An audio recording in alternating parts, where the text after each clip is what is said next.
alihi wasallam untuk segera menuju ke Masjid Al-Hilas.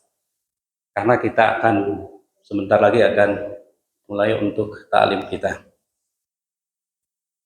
Bismillahirrahmanirrahim. Assalamualaikum warahmatullahi wabarakatuh. Waalaikumsalam warahmatullahi.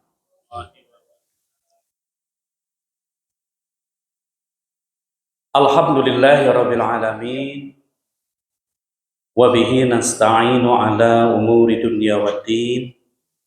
Wassalatu wassalamu ala asrofil mursalin Sayyidina Muhammadin wa ala alihi wa sahbihi ajma'in. Amma ba'du. Rabbi syrahli sadri wa yassirli amri wahlul 'uqdatam min lisani yafqahu qawli. Pertama-tama kita panjatkan puji dan syukur kehadirat Allah Subhanahu wa taala karena Allah telah banyak memberikan kenikmatan kepada kita sekalian, baik itu nikmat iman, nikmat Islam, nikmat sehat, nikmat kita bisa hadir di tempat yang mulia ini. Mudah-mudahan segala gerak dan langkah kita dicatat oleh Allah sebagai amal ibadah. Salawat serta salam semoga tercurah kepada junjungan kita, panutan alam, Nabi besar Muhammad sallallahu alaihi wasallam. Tak lupa kepada keluarganya, para sahabatnya, serta seluruh umatnya yang setia dan patuh melaksanakan ajarannya sampai akhir zaman. Hadirin rahimakumullah, semoga kegiatan taklim ini berdampak khusus bagi kita, diri sendiri, dan untuk anak-anak kita sebagai pendidik. Karena ini adalah merupakan nasihat-nasihat yang penting bagi kita untuk kehidupan baik itu di dunia maupun kelak di yaumul akhir.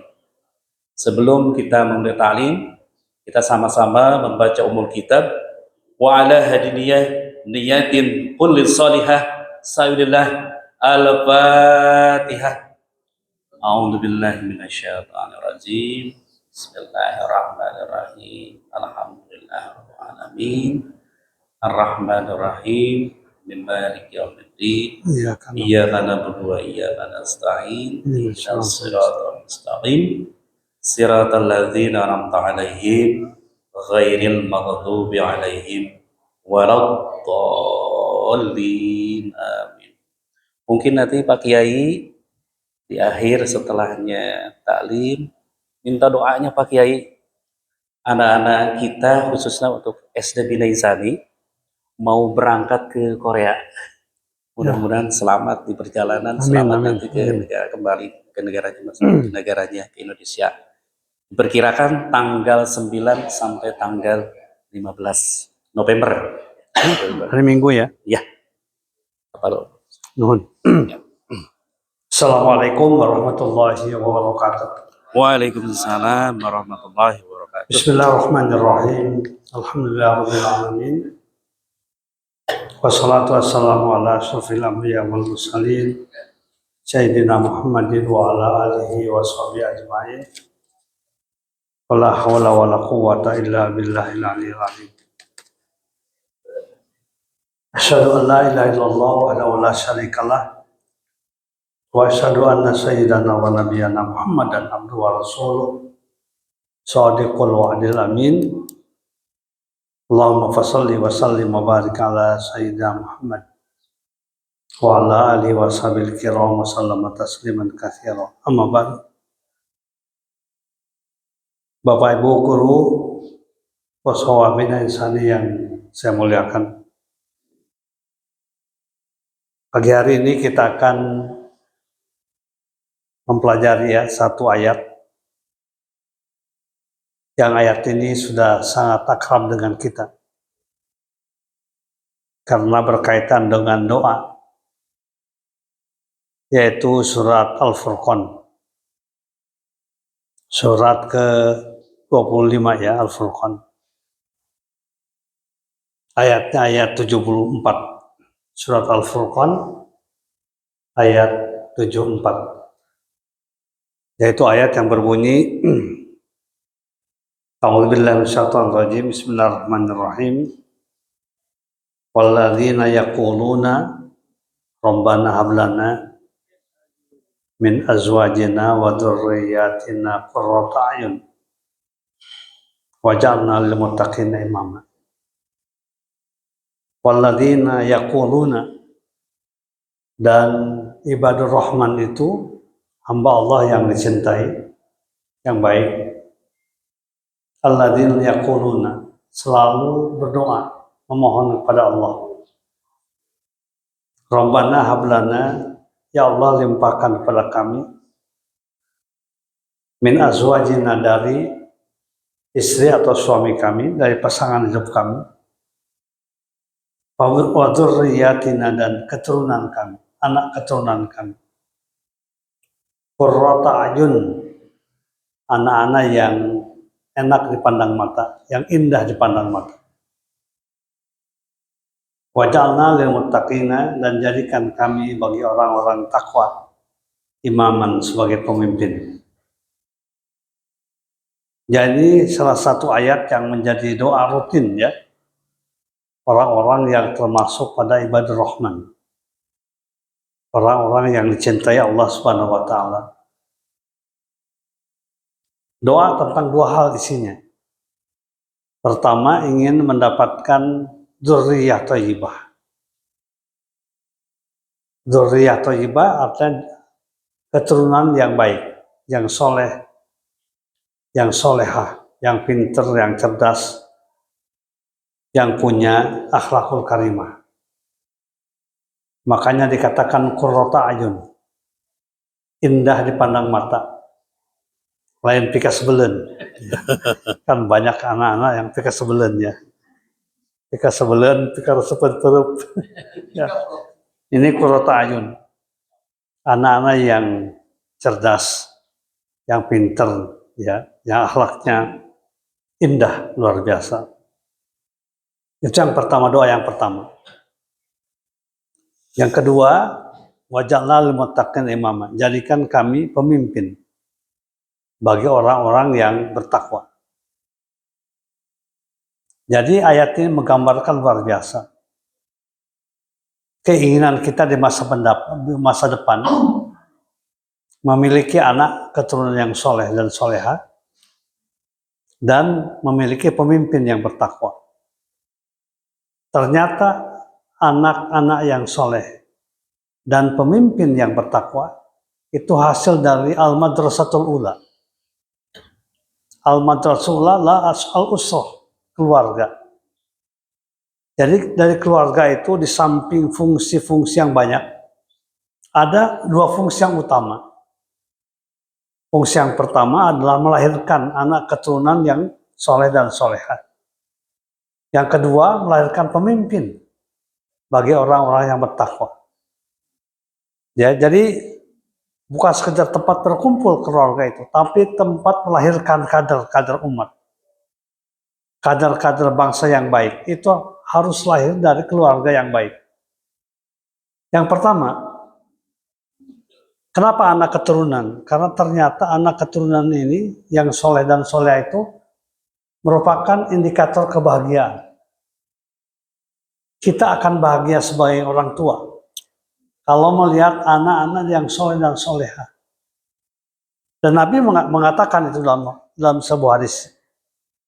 Inna min sa'adatil mar'i, sungguhnya di antara sa'adah, kebahagiaan, kesuksesan, keberkahan, material maupun spiritual dari seseorang, ada 4 cirinya. Dan itu berkaitan dengan keluarga. Pertama, antakuna zaujatu solihatan au zaujun soleh. Memiliki pasangan hidup yang soleh, yang soleh. Meskipun namanya bukan Pak Soleh, ya, atau Ibu Solehah ya. Tapi akhlaknya akhlak yang soleh, yang bertanggung jawab, yang bisa mendidik anak-anaknya, ya, dengan pendidikan yang baik. Jadi indikator yang pertama, ya, ternyata istri yang soleha, suami yang soleh itu indikator kebahagiaan, kebahagiaan di dunia. Jadi salah satu makna hasanatan fid dunya itu memiliki istri atau suami yang soleh atau soleha.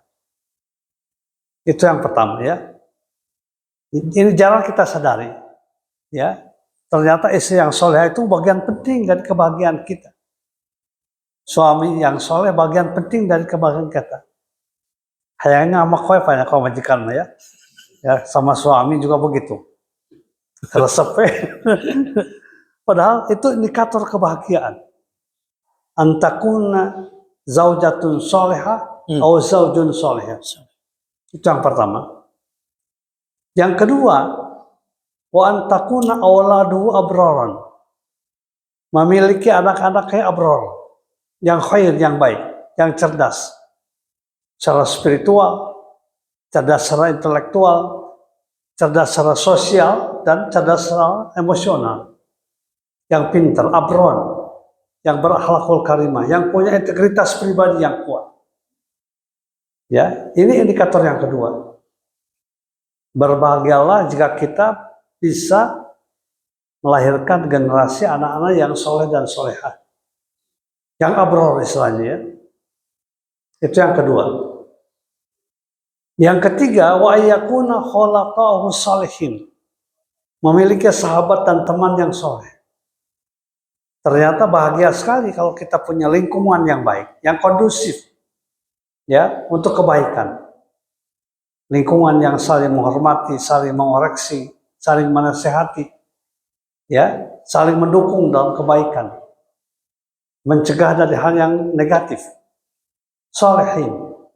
Ini bagian dari kekayaan kita. Ketika kita di pekerjaan kita, misalnya berkumpul dengan orang-orang soleh di kompleks, misalnya kita berkumpul dengan tetangga yang soleh, itu kebahagiaan, ya, kekayaan. Tapi kita tidak pernah merasa kaya gitu, merasa bahagia ketika punya teman-teman yang baik, tetangga-tetangga yang baik. Ternyata dikatakan Nabi, tanda yang ketiga kebahagiaan seorang sa'adah adalah wa yakuna khulato'uhu sholihin. Khulato itu sobat dekat, sobat dalit ya. Kadarat jadi celebak, kacai tiga jebur. Ya, itu nama khulato sholihin. Kemudian yang terakhir wa yakuna rizquhu fi baladihi, punya penghasilan, income, ya, kegiatan ekonomi yang bermanfaat, yang halal. Jadi 4 tuh, istri atau suami yang soleh, yang kedua anak-anak yang baik, ketiga teman sahabat yang baik, yang ketiga punya penghasilan, income yang halal. Nah itu tanda sa'adah, kebahagiaan di dunia, ya. Oleh karena itu, karena pentingnya keluarga sebagai al-madrasatul ula, madrasah yang pertama, the first school, maka Nabi memberikan SK ya, kepada setiap orang tua sebagai guru. SK yang abadi itu ya, dari Rasulullah SAW. Ya, walaupun tidak ada gaji langsung, ya, tidak ada gajinya, tapi SK-nya luar biasa. Kita jarang menganggap ini SK, surat keputusan, perintah dari Rasul, perintah yang bersifat abadi, ya, amanah Rasulullah. Nabi mengatakan kan dalam hadis yang terkenal, kullu mauludin yuladu al fitrah fa abawahu. Setiap anak dilahirkan dalam keadaan fitrah, dalam keadaan beriman, dalam keadaan muslim, muslimah. Tidak ada anak yang dilahirkan dalam keadaan ateis, tidak ada. Tidak ada anak yang dilahirkan dalam kufur, tidak ada. Semuanya fitrah. Fa abawahu, maka tergantung pada kedua ibu bapaknya. Yuhawidani, apakah mendidiknya dalam bentuk pendidikan seperti Yahudi kelakuannya, menghalalkan segala macam cara, kejam, galak sama orang lain, maunya bermusuhan terus, tidak mau bersahabat, tidak mau dekat, itu hawidani, perilaku yang buruk. Firaku magdub, Yahudi itu kan al-magdub, perilaku orang yang tercela, yang dimurkai oleh Allah. Ya, perilaku pika sebelen, jika resepen perut, ya, al-magdub namanya. Yuhawidani, au nasrani, atau perilaku yang tersesat. Nasrani kan sesat. Ya, 3 kelompok kan yang dalam Al-Quran itu kan. Siratal ladzina an'amta alaihim. Yang pertama itu an'amta alaihim. Yang kedua, ghairil maghdub, yang dimurkai. Yang ketiga, walal dhalin, yang tersesat. Akidahnya nggak benar. Ya, jadi tergantung pada kedua orang tua, pada pendidikan. Makanya pendidikan di rumah itu jangan dianggap sepele. Yang membentuk karakter, ya, yang membentuk kepribadian, yang membentuk kesalehan, ya, pribadi maupun sosial, ketakwaan, dan lain sebagainya, hal yang positif itu dibentuk dalam keluarga. Karena itu para ahli pendidikan mengatakan ada 4 bentuk pendidikan yang diberikan oleh orang tua pada anaknya. Ya, pertama, teruskan mengajarkan kebaikan, motivasi, pemotivasian, sampaikan yang benar, dan usahakan dilaksanakan, didorong. Sampaikan juga yang salah, yang tidak benar, usahakan untuk ditinggalkan. Itu yang pertama, namanya pemotivasian, motivation, strong motivation, kekuatan motivasi, niyatul azimah, lil khair, ya, kebaikan untuk dilakukan, dan lisyar untuk ditinggalkan. Itu yang pertama. Yang kedua, pembiasaan. Pembiasaan itu bentuk pendidikan yang sangat penting. Exercise, latihan-latihan, atau merinat, ya. Misalnya sebagai contoh, kewajiban sholat itu kan pada usia dewasa, ya, sudah mukallaf. Tapi Nabi mengatakan apabila seorang anak sudah bisa membedakan tangan kanan, tangan kiri, suruh dia sholat. Idza arafal gulamu yaminahu an shimalihi fa'murhu bis-sholat. Kalau seorang anak laki-laki, seorang anak gulam sudah bisa membedakan mana tangan kanan, tangan kiri ketika usia 3 tahun mungkin, ya, atau 4 tahun. Bahkan usia 2 tahun pun sekarang lebih cerdas. Sudah tahu mana 10.000, mana 100.000. Ya. Idza arafal gulamu yaminahu an shimalihi fa'murhu bis-sholat. Kalau sudah hidang, kalau kata bahasa Sunda itu hidang, bukan hidang, ya. Sudah hidang, sudah apa ya toh hidang itu? Sudah tahulah, ya. Famurru bis-shalah. Sudah sholat, sudah terbiasa. Ya, ternyata yang pendidikan pertama itu pendidikan sholat yang harus diberikan pada anak kita. Ya, pembiasaan atau merinat, exercises. Kemudian yang ketiga adalah uswah, keteladanan. Ya, uswatun hasanah, keteladan yang baik. Anak itu bukan sekedar mendengar omongan kita, tapi juga melihat perilaku kita. Kalau anak-anak ingin, laki-laki misalnya subuh ke masjid dengan kita, ya diawali dengan kita. Bagaimana mungkin anak kita ke masjid subuh-subuh kalau bapaknya bangun 5:30? Ya, nggak mungkin. Jadi memang ini dikatakan uswah, keteladanan. Materi atau metode pendidikan yang paling efektif itu dengan pembiasaan dan uswah, keteladanan. Kalau di sekolah teladannya kan para guru, tapi kalau di rumah guru langsung, guru biologis dan ideologis, itulah dia kedua orang tua. Yang keempat, metode pendidikannya adalah reward and punishment, Bashir wa Nadir, reward and punishment, memberikan hadiah, ya, jika melakukan kebaikan, memujilah, kata Imam Ghazali, pujilah anak-anak itu.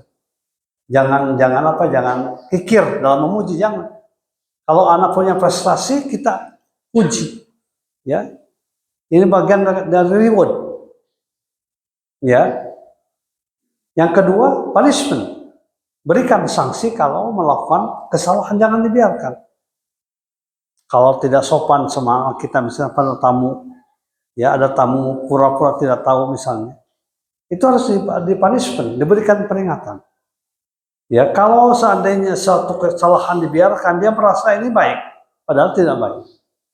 Nah, ketika proses pendidikan 4 hal, maka insya Allah anak-anak akan lahir menjadi qurrata ayun, anak-anak yang indah dipandang mata.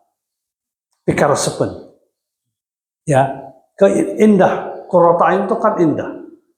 Ya, itu yang pertama.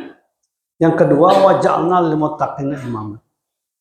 Ternyata rumah itu menjadi bagian penting dari pembentukan pemimpin.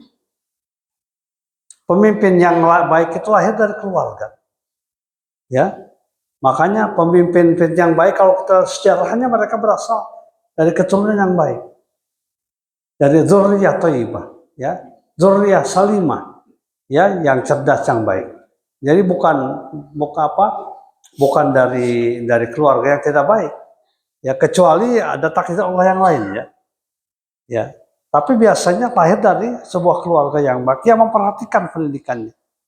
Pendidikannya bukan sekedar pengetahuan, tapi juga afektif yang berkaitan dengan emosi dan lain sebagainya. Nah, ini fungsi yang pertama, yaitu untuk melahirkan dzurriyyah thayyibah, ya. Orang-orang keturunan yang baik, yang soleh itu fungsi keluarga yang pertama. Fungsi yang kedua, melahirkan kepemimpinan. Ternyata pemimpin yang baik itu lahir dari keluarga yang baik. Ya.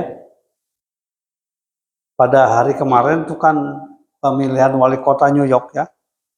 Itu sudah berhasil alhamdulillah, ya. Siapa namanya? Mozambia, ya. Ya. Luar biasa, itu muslim yang pertama wali kota New York. Yang ketika kemarin dilantik itu satu-satunya diawali dengan baca Al-Quran, ya. Terus saya lihat tulisan Samsi Ali.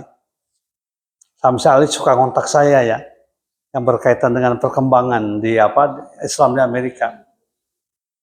Ini dari keluarga, ternyata dari keluarga yang soleh. Walaupun berada di New York, ya, kota yang serba bebas, tapi keluarga mereka keluarga yang taat beragama. Keluarga masjid katanya, Mozambik itu. Yang tidak ragu-ragu untuk menyatakan kebenaran. Dan pede, punya keyakinan dia menyatakan dia sebagai muslim. Ya, kan banyak juga orang yang tidak pede, ya, dianggap muslim itu, ya. Pendidikan sholat aja dianggap menyebutnya bukan pendidikan sholat, pendidikan olahraga rohani. Saking tidak pedenya. Padahal pendidikan sholat misalnya, tapi dikatakan olahraga rohani. Saking tidak percayanya, tidak pedenya.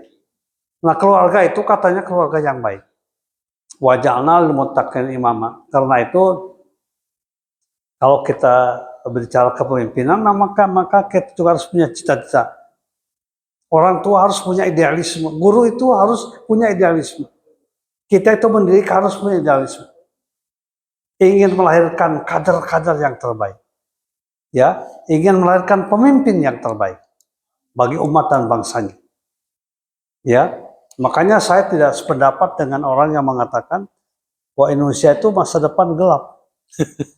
Kalau bagi saya terang, kecuali bagi yang tidur. Ya, bagi yang tidur ya memang gelap.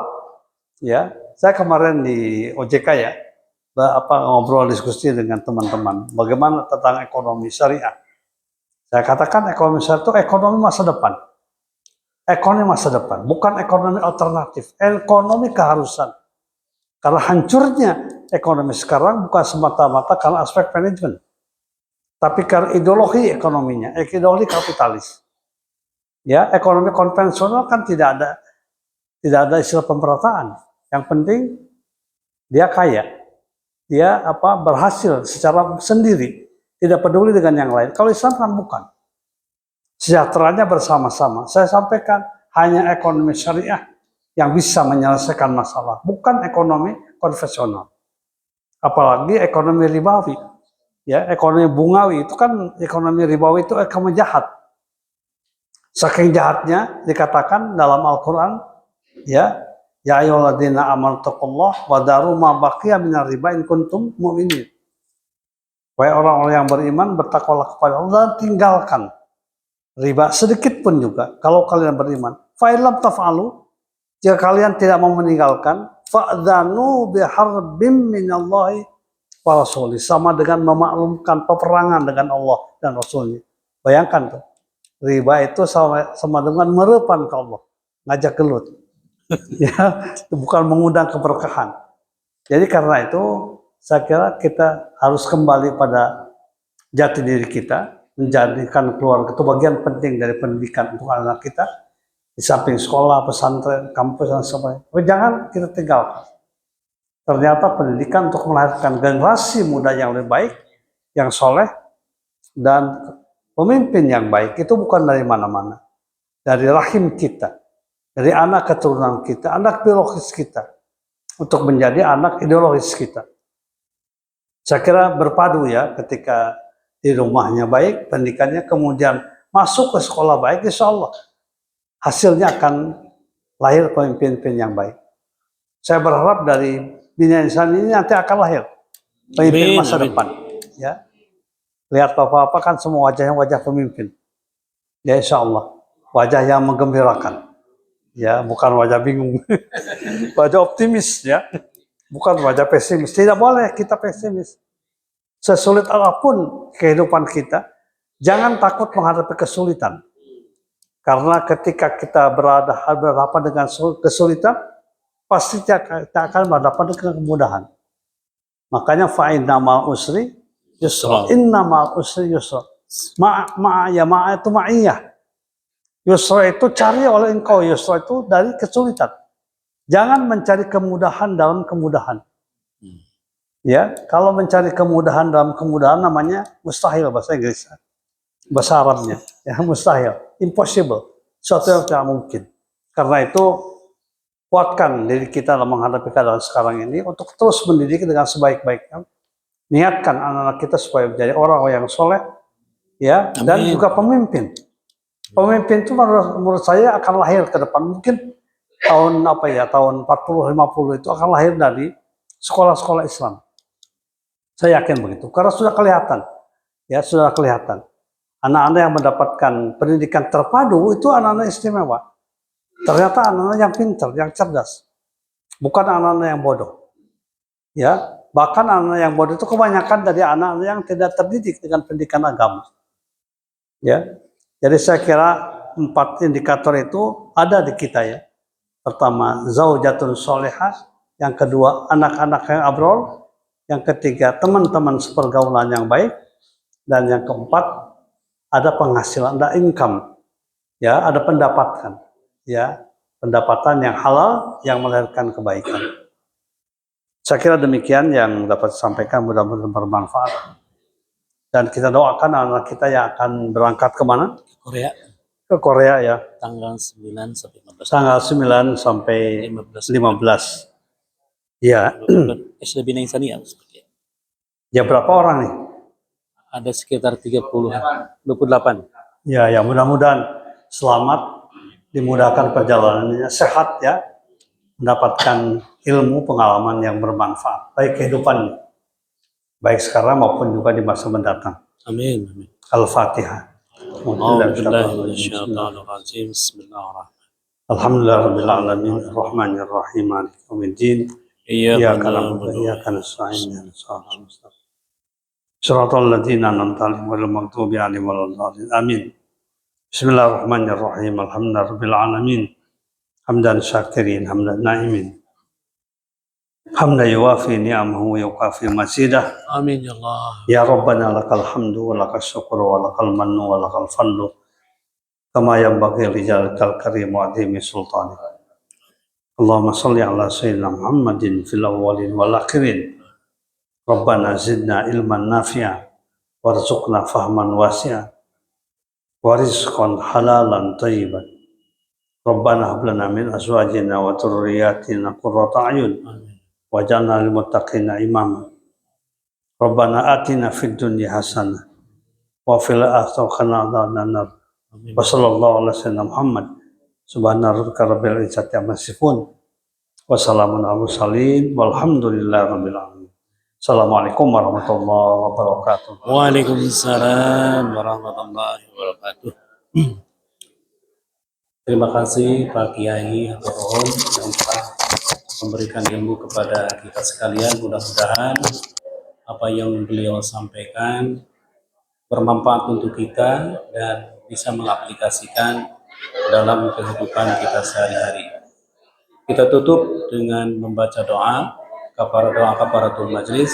Subhanakallahumma wa bihamdika asyhadu an la ilaha illa anta astaghfiruka wa atubu ilaik. Walhamdulillahirabbil alamin.